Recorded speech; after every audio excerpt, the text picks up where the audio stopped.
The house that forgot my name. I didn't always live quietly. There was a time when my voice filled this house. When laughter bounced off the walls. When footsteps followed me from room to room, not because anyone was afraid, but because they were curious. Because they were small, and I was their center. Welcome to my channel. I share new life stories here every day, and I'd really appreciate it if you hit subscribe and like my video. Now, let's jump back into my story. I'm sure you'll love it if you keep listening till the end. That was a long time ago. Now, the house still stands. Same walls. Same roof. Same wooden stairs that creak near the third step. But somewhere along the way, my presence became background noise. Something expected. Something taken for granted. Something easy to ignore. I am 68 years old. I live in the house I bought 32 years ago, with money I earned by working 2 jobs and skipping vacations and saying, maybe next year, to myself more times than I can count. It's a modest place, tucked into a quiet neighborhood where trees lean gently over the road, and mornings smell like wet leaves and old coffee. People say houses hold memories. If that's true, then this one remembers me well. It remembers my hands scrubbing the kitchen sink at midnight. My back pressed against the front door when I finally came home from late shifts. My voice calling my daughter's name when she was late and I tried not to sound afraid. It remembers who I was. I just don't think it remembers who I am now. My daughter moved back in 4 years ago. She had called me on a rainy Tuesday afternoon, her voice tight, careful. The kind of careful that means someone has practiced the conversation in their head. "Mom," she said, "we just need some time." We. That was the first thing that made my chest tighten. She explained it slowly. Her husband's business had stalled. Rent was piling up. Things were temporary. Just a few months. They'd stay out of my way. They'd help around the house. They didn't need much. I listened. I always listen first. "Of course," I said. "This is your home too." And I meant it. When they arrived, the car was packed full. Boxes, bags, mismatched furniture. I stood on the porch and watched my daughter step out first, thinner than I remembered, her shoulders slightly hunched. She smiled when she saw me, but it didn't quite reach her eyes. Then her husband came around the car. He shook my hand like we were business associates. "Thanks for this," he said. "Really. We'll be back on our feet in no time." I nodded. I didn't know then that no time would quietly stretch into years. At first, things were fine. They were polite. Careful. Almost overly so. They asked before using space. They offered to pay something, a token amount, really, which I declined. I told them to save it. I meant that too. I cooked meals the way I always had. Large portions. Too much food. Habit is hard to break. We ate together most nights. Talked about little things. Weather. News. Neighbors. I noticed how my daughter avoided certain topics. Money. Plans. The future. I didn't push. Then, Slowly, the house shifted. Not in one dramatic moment. Not with a fight or a slammed door. Just, quietly. They rearranged the living room furniture because it flowed better. The television moved. Then the shelves. My old lamp, the one with the cracked base, disappeared one day and was replaced by something modern and cold. The kitchen cabinets changed next. New organization. New rules. Certain drawers became off-limits because they made more sense another way. I told myself it didn't matter. I had lived long enough to know when to bend. The first time I realized I had become invisible, it was over something small. I had always watched the evening news at 6. Always. It was routine. Comforting. The anchor's voice was familiar, like a neighbor I trusted. One evening, I sat down in my chair, and reached for the remote. It wasn't there. My son-in-law was stretched across the couch, feet on the coffee table, phone in hand, something loud and fast playing on the screen. "Hey," I said lightly. "Could I watch the news?" He didn't look at me right away. "Just a minute," he said. "This episode's almost over." The episode was 43 minutes long. I stood there for a moment, remoteless, unsure where to put my hands. Then I went to the kitchen and made tea instead. That night, I watched the news alone on my small bedroom television. I told myself it was nothing. But something had shifted.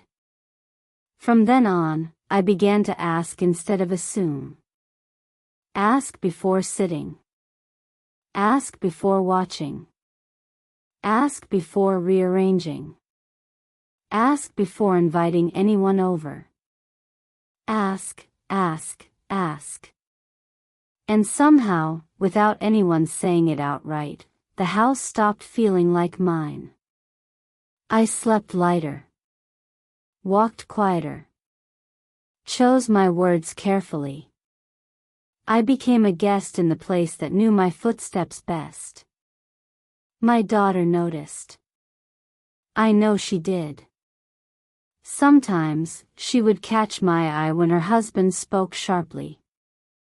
Sometimes she would flinch slightly when he corrected me, small things, like where the dishes went, or how the thermostat should be set. But she never said anything. Not out loud. She smiled more instead. Smoothed things over. Changed the subject. Silence became her way of keeping the peace. It became my way of surviving it. The moment that broke something inside me didn't feel dramatic when it happened. There was no shouting. No audience. Just a sentence. It was late afternoon. The house was warm from the sun, and the windows were open. I had brought a bowl of laundry from my room and paused in the hallway, unsure where to put it because the washing schedule had changed again. He was in the living room, on the phone, pacing. I stood there quietly, waiting. After a moment, he turned, saw me, and frowned. "What are you doing just standing there?" he asked. "I was going to put this in," I said, holding up the basket. "But I wasn't sure." He sighed. Loudly. Irritated. "Can you not do this right now?" he said. "Go to your room, old woman." "I'm busy." The words landed before I could catch them. Go to your room. Old woman. For a second, I didn't understand what I was hearing. Then I felt my face grow hot. My ears rang. The house went very quiet, even though the windows were still open. My daughter was in the kitchen. She heard him. She didn't say anything. I stood there, holding the laundry basket, feeling something small and sharp crack inside my chest. Then I turned. And I walked back to my room. I closed the door behind me. I sat on the bed. And I stared at my hands. They were shaking. Not from anger. From something else. From the realization that I had allowed this moment to exist. That I had slowly, quietly stepped aside so often, that someone felt comfortable telling me where I belonged. In my own house. I didn't cry. That surprised me. Instead, I felt tired. Bone deep tired. The kind of tired that comes not from work, but from endurance. That night, I lay awake and listened to the house. Their laughter. The television. The sound of dishes clinking. Life going on. Without me. The next morning, nothing was said. My son-in-law acted normal. Cheerful, even. My daughter avoided my eyes. The house moved forward as if nothing had happened. But something had changed. Not loudly. Quietly. Inside me. I began to remember things. Small things at first. The way my name used to be spoken with care. The way decisions used to involve me. The way respect didn't have to be requested. I remembered the day I signed the papers for this house. How my hand shook then too, but from pride. I remembered choosing the paint color. Planting the first tree. Sitting on the bare floor eating takeout because there was no furniture yet. I remembered who I was before I learned how to disappear. For the first time in years, I went to the drawer in my bedroom where I kept old documents. Birth certificates. Insurance papers. Deeds. I hadn't touched them in a long time. I pulled out the folder with the house documents and laid them on the bed. My name was still there. Clear. Undeniable. The house hadn't forgotten me. I had just stopped reminding everyone else. That night, I cooked dinner. I set the table the way I used to. And for the first time in a long while, I didn't ask. The next few days passed without confrontation. That, somehow, was worse. There were no apologies. No explanations. No acknowledgement of what had been said. The sentence, "Go to your room, old woman," hovered in the air like smoke long after the fire was gone. I moved through the house carefully, but not invisibly anymore. I didn't announce myself. I didn't apologize for existing. I didn't rush. I simply was. That alone changed the temperature of the rooms. On Wednesday morning, I made coffee and sat at the kitchen table instead of taking my mug back to my bedroom. My son-in-law came in, glanced at me, hesitated, then opened the fridge. We existed in the same space without words. My daughter entered a few minutes later. She paused when she saw me sitting there, as if I were something unexpected, a piece of furniture she'd forgotten belonged in that spot. "Morning, Mom," she said softly. "Good morning," I replied. Her eyes lingered on my face, searching for something. Anger. Hurt.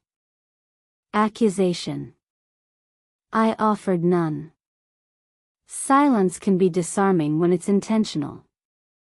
That afternoon, I did something I hadn't done in years. I invited a friend over. I didn't ask permission. I didn't warn anyone. I simply picked up the phone and said, "Come by around 4. I'll make tea." When my son-in-law heard the doorbell ring, he looked up sharply. "Are we expecting someone?" he asked. "I am," I said calmly, walking toward the door. The phrasing mattered. My friend Clara stepped inside with a smile and a bag of pastries. She looked around the living room, then at me. "Well," she said lightly, "someone redecorated." I smiled back. "Yes," I said. "That happens when you stop guarding your space." My daughter stiffened slightly at the table. I didn't elaborate. As Clara and I sat and talked, I noticed something subtle but important. They were listening.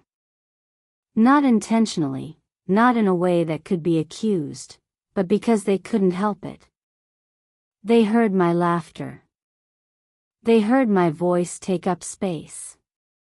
They heard me being myself. That evening, my daughter knocked on my door. Not pushed it open. Not hovered outside. She knocked. "Can we talk?" she asked. I considered it for a moment.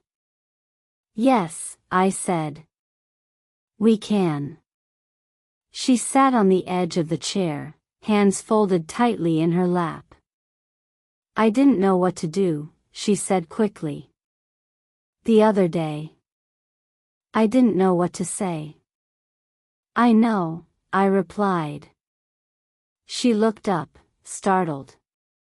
"You do?" "Yes." Her eyes filled, but she blinked the tears away. "I just wanted things to stay calm," she whispered. I nodded.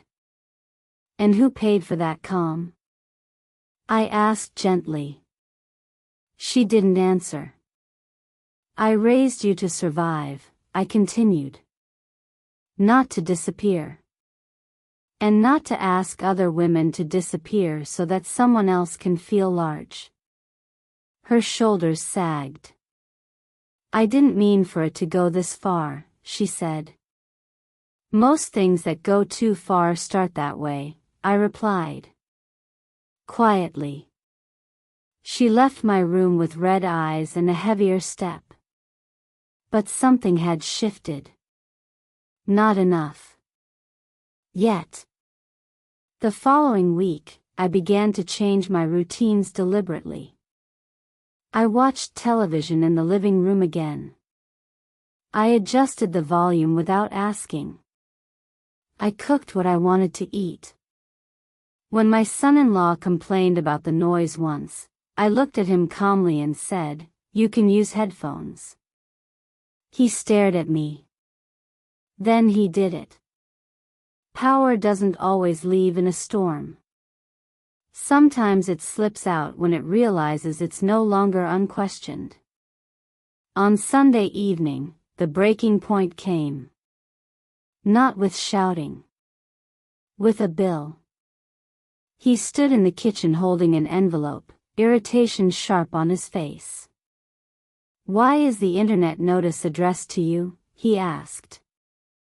"Because it's in my name," I said. "You're going to mess things up if you start changing things without talking to us." I met his eyes. "You're going to mess things up if you keep forgetting whose house this is." The room went very still. My daughter froze mid-movement. "What do you mean?" he asked, slower now. "I mean," I said, evenly, "that I allowed you to live here out of care. Not an obligation. And that care requires respect." He scoffed. So now you're threatening us? No, I said. I'm clarifying.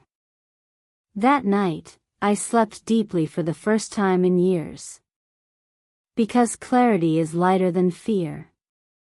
The next morning, I went downtown. I didn't tell anyone where I was going. I walked into a quiet office building and rode the elevator up 2 floors. The lawyer remembered me. Mrs. Hale, he said, surprised. It's been a while.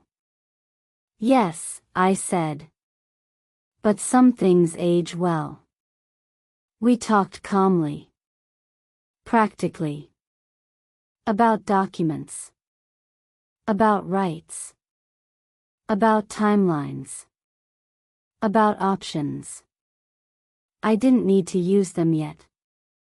But knowing they existed, changed everything. When I returned home, my daughter was waiting in the living room. Her face was pale. I looked up tenant laws, she said quietly. Last night. I nodded. And? I asked. Her voice trembled. You don't owe us this. No, I agreed. I don't. That evening, she confronted her husband. I didn't hear everything. But I heard enough. I heard my name spoken, not sharply, not dismissively, but carefully. I heard anger. Then confusion. Then something else. Fear. 2 days later, he approached me. Not loudly. Not arrogantly. Awkwardly. I owe you an apology, he said. I waited. For how I spoke to you, he continued. And, for forgetting where we are. Yes, I said. You do. He swallowed. I was under a lot of pressure.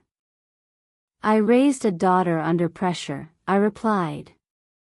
It never taught me to be cruel. He nodded slowly.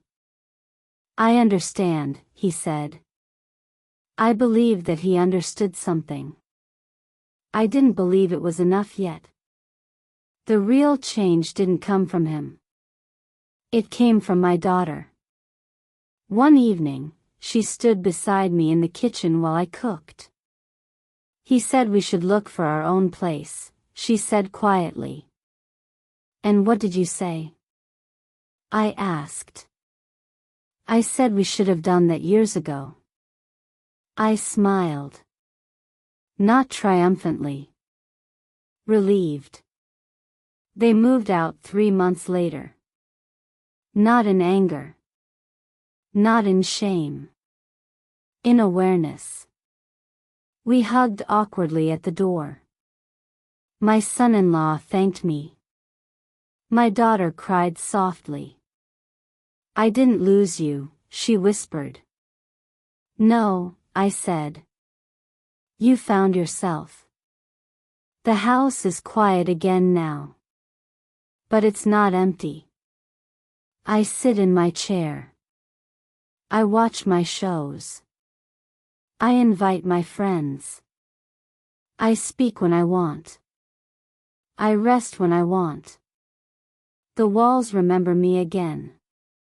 And this time, I remember myself too. After they moved out, the house didn't feel bigger. It felt truer. Every sound belonged again. Every shadow made sense. Every silence felt earned, not imposed. For the first few nights, I slept with my bedroom door open. Not because I was afraid. But because I could. That detail mattered more than I expected. I noticed how my body changed first. I stopped flinching when footsteps echoed in the hallway. I stopped lowering my voice mid-sentence. I stopped waiting for permission that was never required. Peace doesn't arrive with fireworks. It arrives quietly, and stays. One afternoon, I stood in the living room holding the remote. The same remote that once clicked off without my consent. I turned the television on. Then off. Then on again.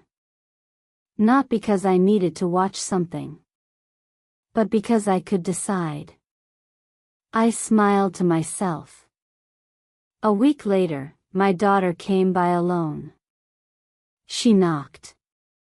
That still mattered. She waited until I said, "Come in." That mattered even more. She stood awkwardly in the doorway, hands clasped together like she was visiting someone else's home. Which, I realized, she was now. "Do you want tea?" I asked. "Yes," she said. "If it's not too much trouble." I looked at her for a moment. Then I nodded. "It's not," I said. "That's the difference." We sat at the table where I once ate quietly, trying not to take up space. Now, the table felt sturdy. Grounded. Honest. "I didn't understand," she said after a while. "Not really. I thought peace meant no conflict." I stirred my tea slowly. "No," I said. "Peace means no fear." She swallowed. "I was afraid he'd leave," she admitted. "And somehow I let that turn into letting you shrink." I didn't rush to comfort her. This wasn't punishment. It was acknowledgement. "I raised you to stand on your own feet," I said gently. "Not to balance your life on someone else's temper." She nodded, tears finally spilling. "I know," she whispered. "I know now." That was enough. Understanding doesn't need theatrics. It needs honesty. Before she left, she paused at the door. "Can I come over again?" she asked. "Just to visit. Not to stay." I smiled. "Yes," I said. "As a guest." She smiled back. That smile was different. It wasn't relief. It was growth. Weeks passed. Then months. The house became a place again. Not a battleground. Not a shelter. A home. I painted the spare room. Moved furniture just because I felt like it. Invited friends without explanation. I laughed louder. I rested longer. I lived slower. One evening, as the sun lowered itself gently through the windows, I sat in the same green armchair. The one I almost lost. The one that watched me reclaim myself. I thought about that sentence again. "Go to your room, old woman." It no longer hurt. Because it no longer belonged to me.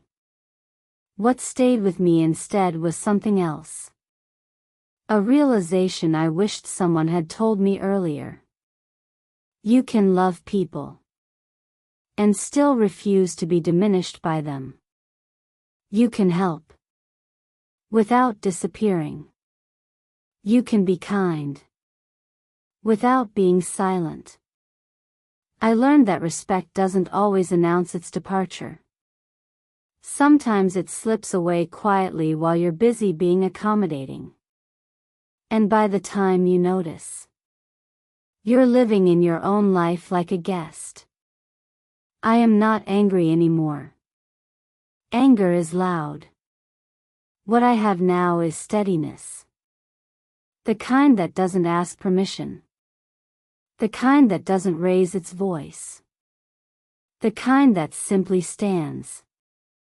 If you are listening to this, and you feel smaller in your own home, if your silence is mistaken for agreement, if your kindness is being used as a cushion, hear this. You are not difficult. You are not selfish. You are not wrong for wanting dignity. You are allowed to take up space, especially in a life you built. I turn off the lights at night without worry. I lock the door knowing the keys are mine. And when the house settles into silence, it no longer feels empty. It feels whole. The moment I stopped trying to keep the peace, I finally found it, because peace never comes from shrinking yourself in your own home. That's it. If you liked it, show me by liking the video and subscribing to my channel. Let's see how many of us there are. Write in the comments which city you're watching from and what time it is. I'm so curious to know where all you wonderful people are tuning in from.